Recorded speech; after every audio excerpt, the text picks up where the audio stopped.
Assalamualaikum warahmatullahi wabarakatuh. Salam sehat. Kembali bertemu dengan saya Safriyadi berazam.com. Pemilihan kepala daerah serentak di Provinsi Riau akan dilaksanakan pada tanggal 27 November tahun 2024. Masyarakat Riau selain akan memilih gubernur dan wakil gubernur, juga akan memilih bupati, wakil bupati, dan wali kota bersama wakil wali kota di 12 kabupaten kota dalam wilayah Provinsi Riau. Menarik untuk kita simak, beberapa hari yang lalu Forum Komunikasi Pemuka Masyarakat Riau atau yang populer dengan singkatan FKPMR bersama Persebatian Pemuka Masyarakat Riau atau PPMR melaksanakan sebuah diskusi bertajuk Kepemimpinan Melayu. Banyak tokoh hadir dalam diskusi itu. 3 diantaranya adalah Bapak Haji Saleh Jasib, sarjana hukum. Pak Saleh adalah tokoh masyarakat Riau yang pernah menjadi Bupati Kampar selama 2 periode dan pernah pula menjadi Gubernur Riau 1 periode. Selain Pak Saleh, hadir pula Ketua FKPMR, Dr. Hewan Haji Khaidir MM. Pak Khaidir, seperti yang sama-sama sudah kita kenal, pernah menjadi Ketua DPRD Provinsi Riau dalam 2 periode. Di samping Pak Khaidir, hadir juga pemuka masyarakat Riau, Bapak Insinyur Haji Nasrun Effendi.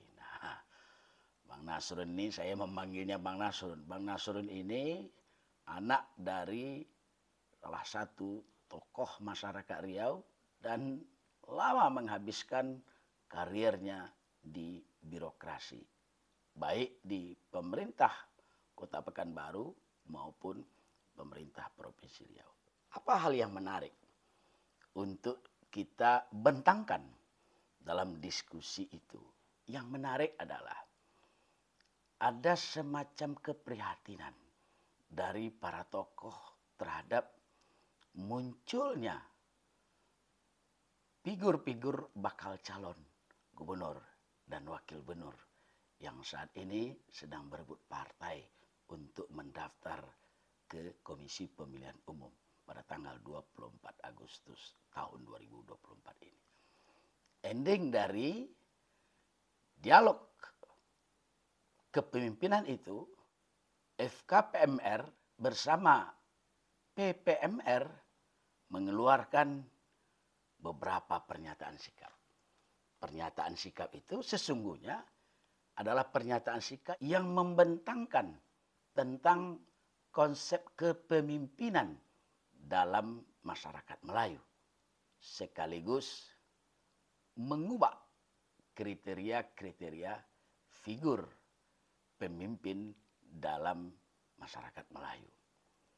Kami bacakan beberapa butir yang itu bisa memberikan pemahaman kepada kita bagaimana sesungguhnya konsep kepemimpinan dari masyarakat Melayu itu.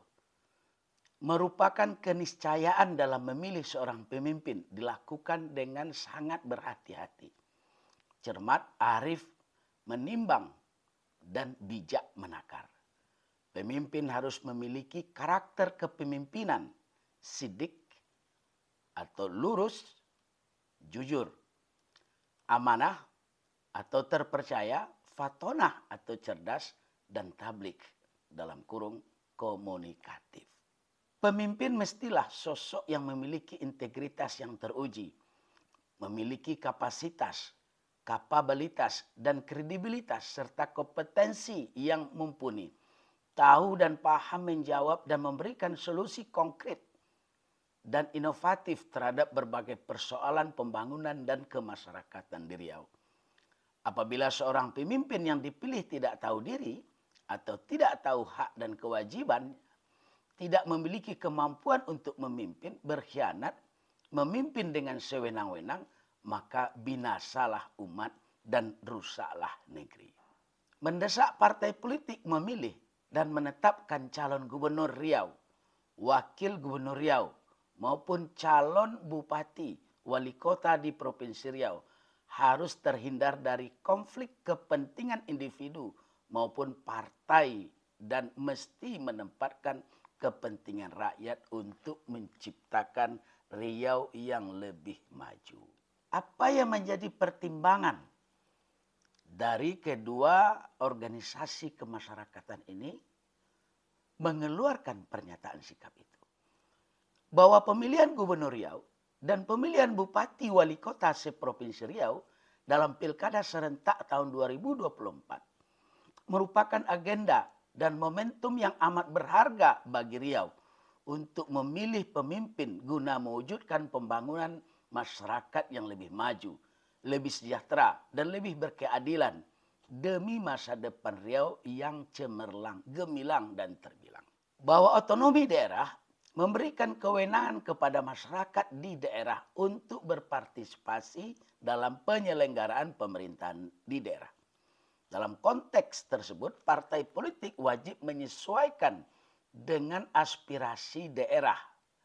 Tetapi pada kenyataannya, partai politik yang semestinya memiliki kepekaan menyerap aspirasi masyarakat di daerah justru malah gagal menangkap semangat aspirasi yang berkembang di daerah. Partai politik berbuat sewenang-wenang tanpa memperdulikan aspirasi daerah.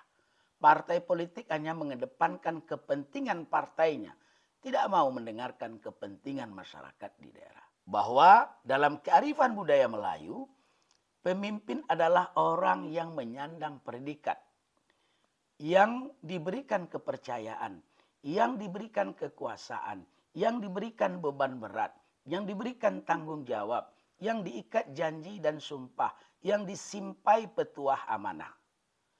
Pemimpin sejati dan terpuji yang didambakan masyarakat tercermin dalam ungkapan adat. Bercakap lurus, berkata benar, tahu menimbang bijak menakar, ramah kepada kecil dan besar, pantang sekali berlaku kasar.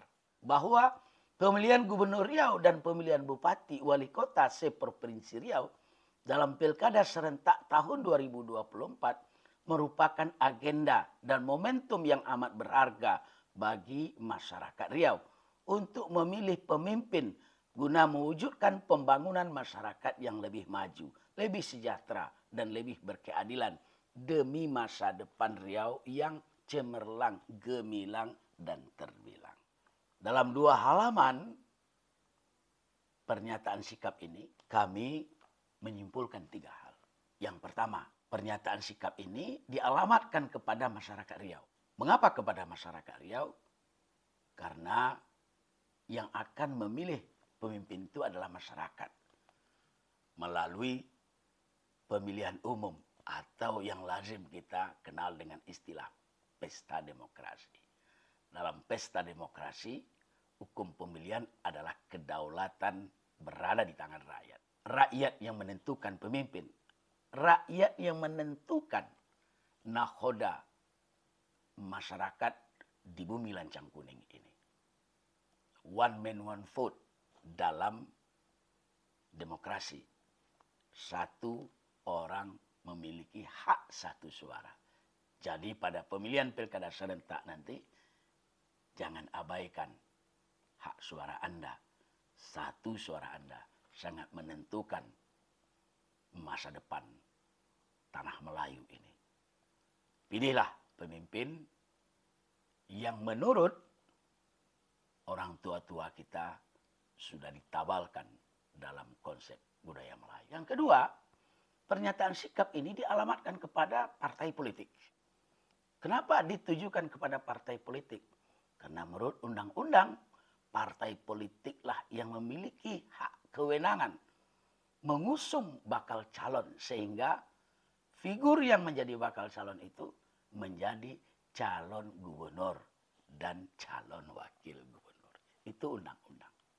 Nah, orang tua-tua kita yang tergabung dalam kedua organisasi itu mengamati satu permainan politik yang kurang sehat.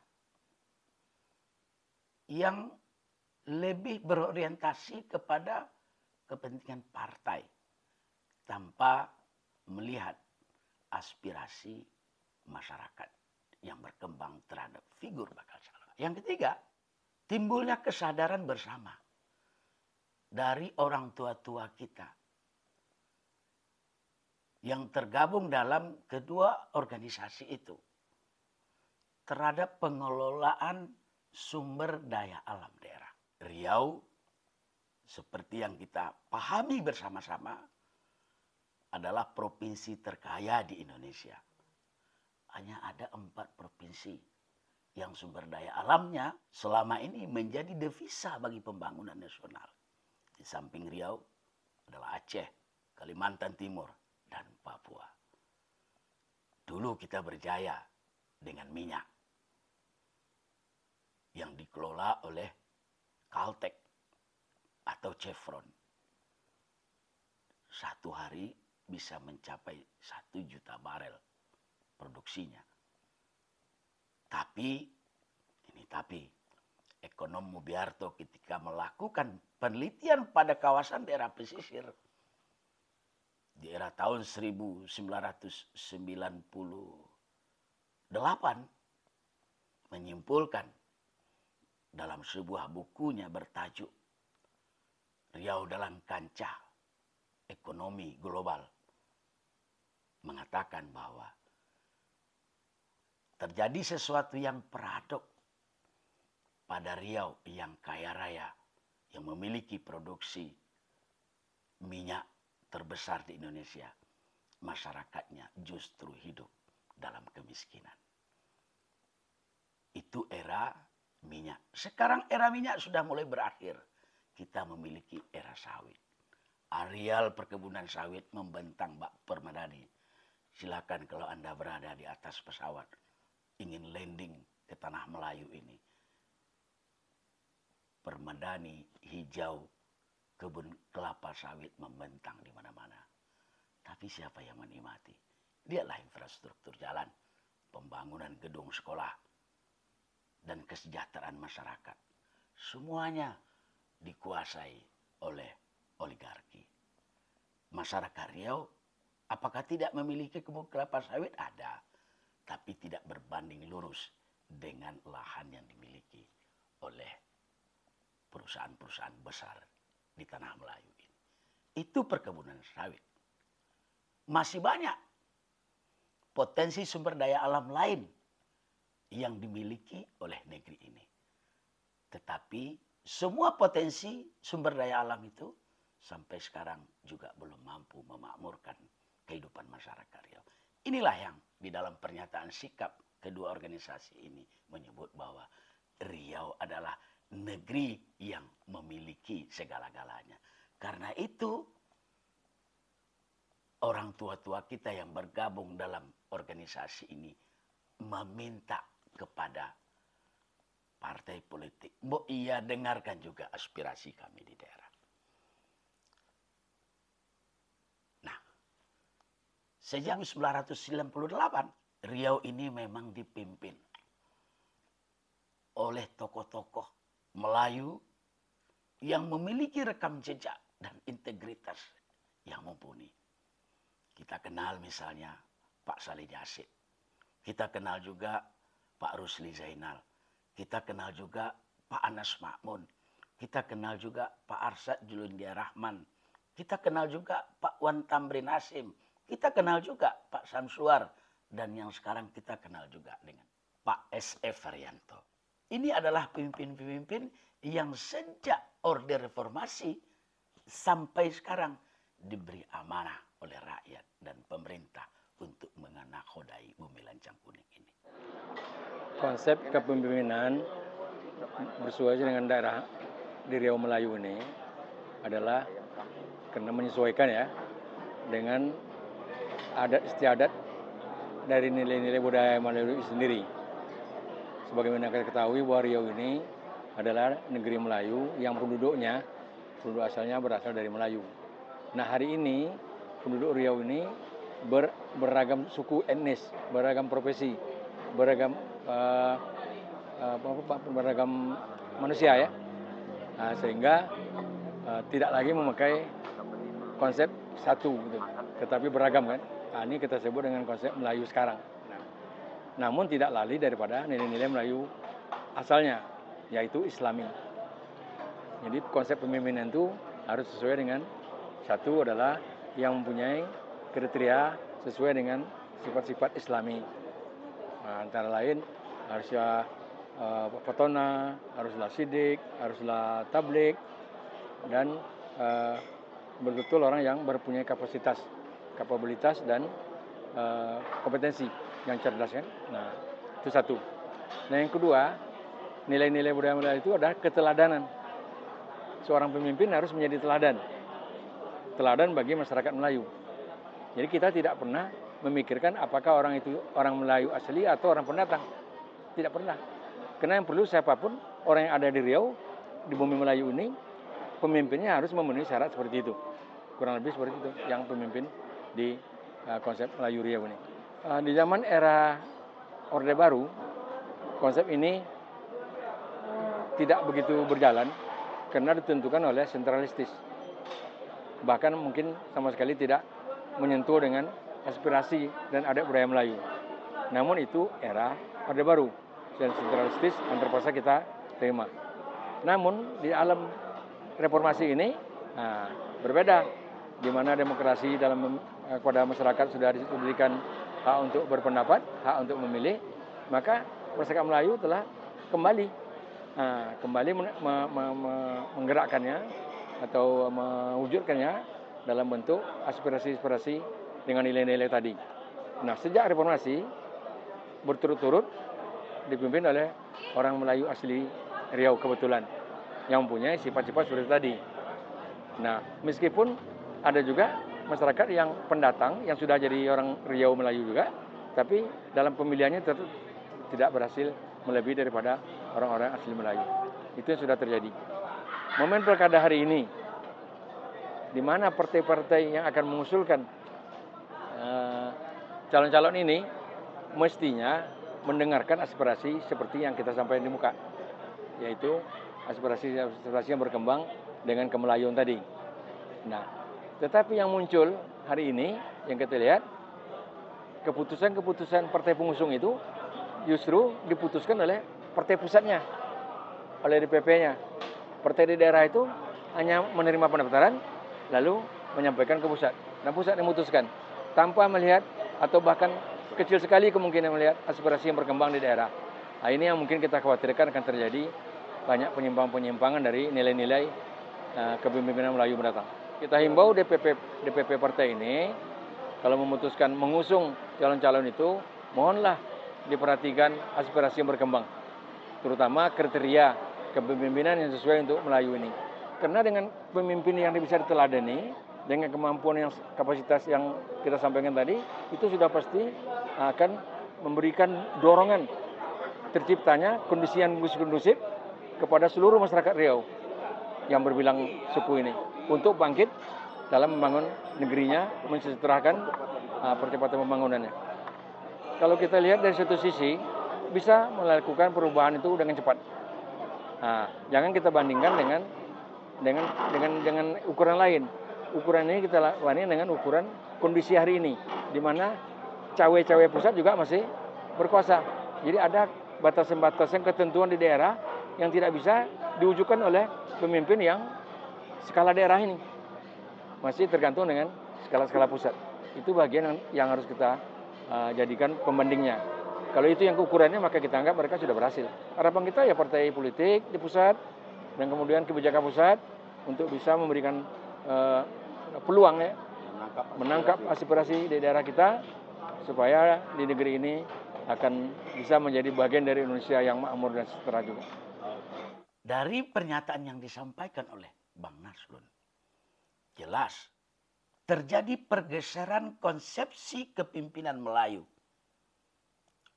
Mulai dari era Orde Baru yang menganut sistem pemerintahan sentralistik ke era pemerintahan Orde Baru yang menganut sistem desentralisasi. Apa perubahan sistemnya? Kalau dalam pemerintahan Orde Baru,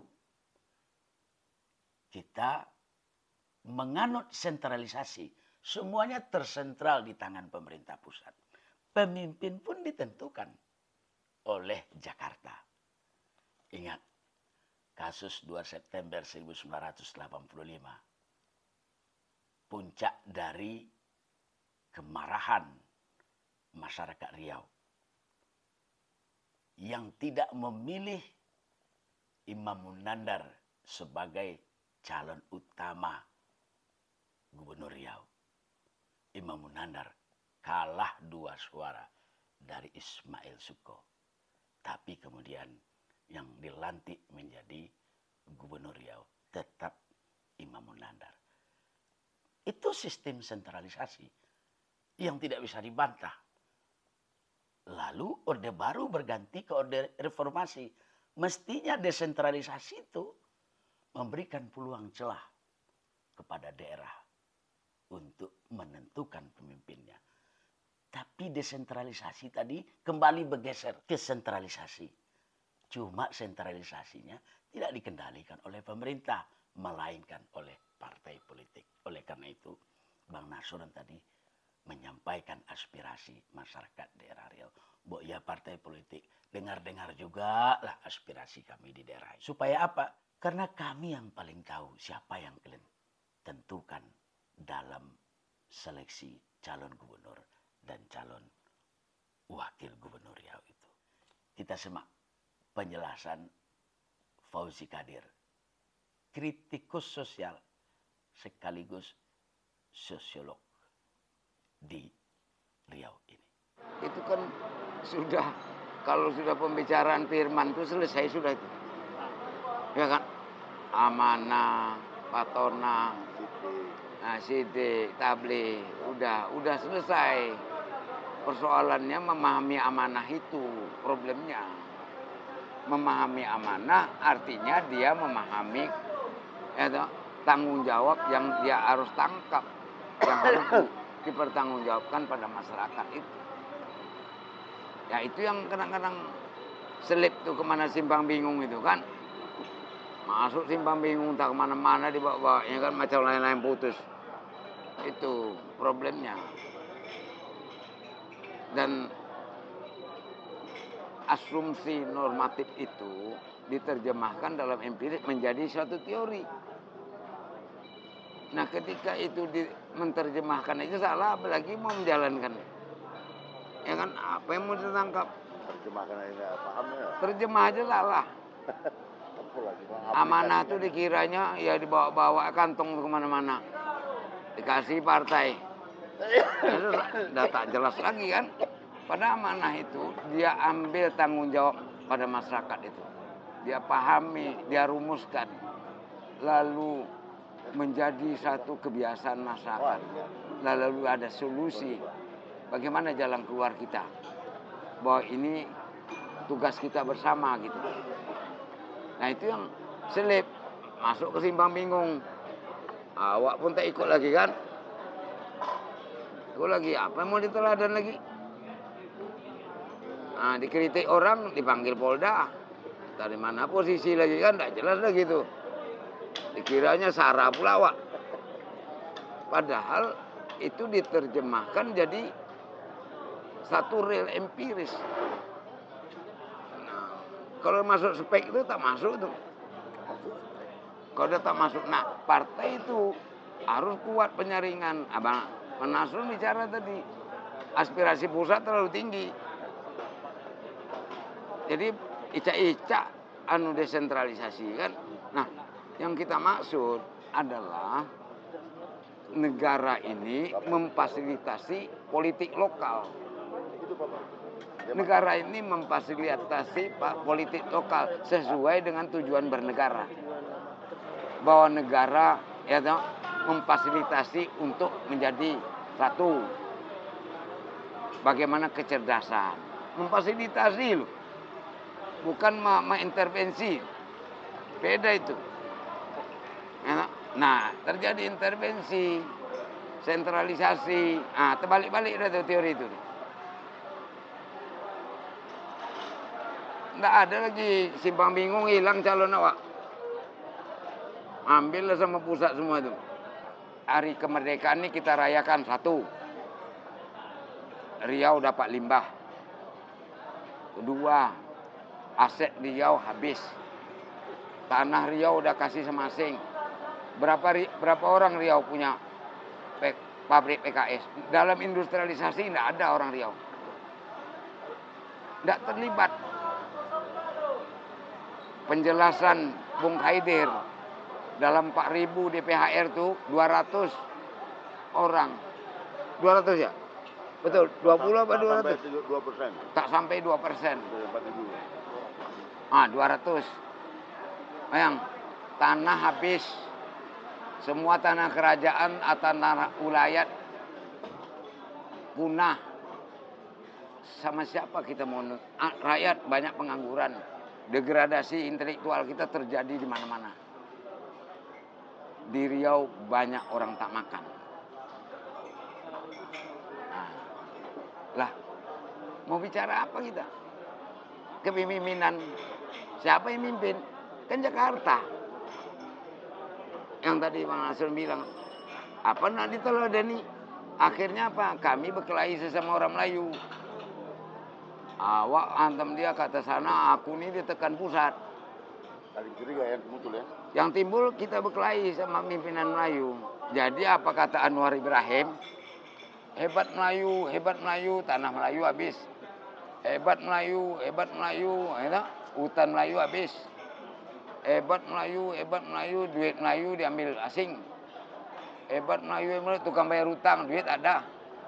Aku aja tak bayar pajak sampai sekarang. Apa mau dibayar? Duit ada, tanahku tak punya. Mati pun aku tidak tahu di Riau ini di mana. Dari konsepsi paparan yang disampaikan oleh Fauzi Qadir jelas memberikan gambaran kepada kita bahwa kriteria pemimpin dalam masyarakat Melayu itu sudah benar. Karena kriteria itu bersebati dengan kriteria yang terdapat pada nilai-nilai agama Islam. Masalahnya bagaimana memahami kriteria pemimpin itu, artinya menerjemahkan amanah, fatonah, sidik, dan tablik.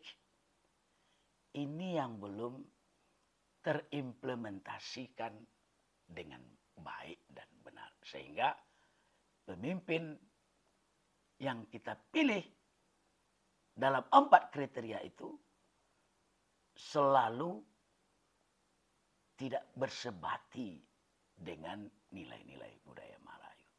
Akhirnya, kata Bang Fauzi, kita selalu berada di simpang bingung. Saya tidak tahu simpang bingung kemana yang dimaksud. Di Rumba itu memang ada satu simpang namanya simpang bingung. Kita bingung memilih jalannya. Salah-salah kita menjadi salah jalan. Karena terlalu banyak tikungan di simpang bingung itu. Mudah-mudahan Pilkada serentak tahun 2024 ini benar-benar melahirkan pemimpin daerah yang tidak semata populis, tetapi juga amanah, fatonah, tablik, dan sidik. Sehingga kepemimpinannya 5 tahun ke depan benar-benar dirasakan manfaatnya oleh masyarakat, benar-benar mampu mensejahterakan masyarakat, dan benar-benar mampu mengangkat Provinsi Riau ini duduk sama rendah, tegak sama tinggi dengan provinsi lain yang sudah maju. Kita bertemu lagi dalam edisi mendatang. Terima kasih. Jangan lupa subscribe terus channel YouTube Berazam. Wassalamualaikum warahmatullahi wabarakatuh.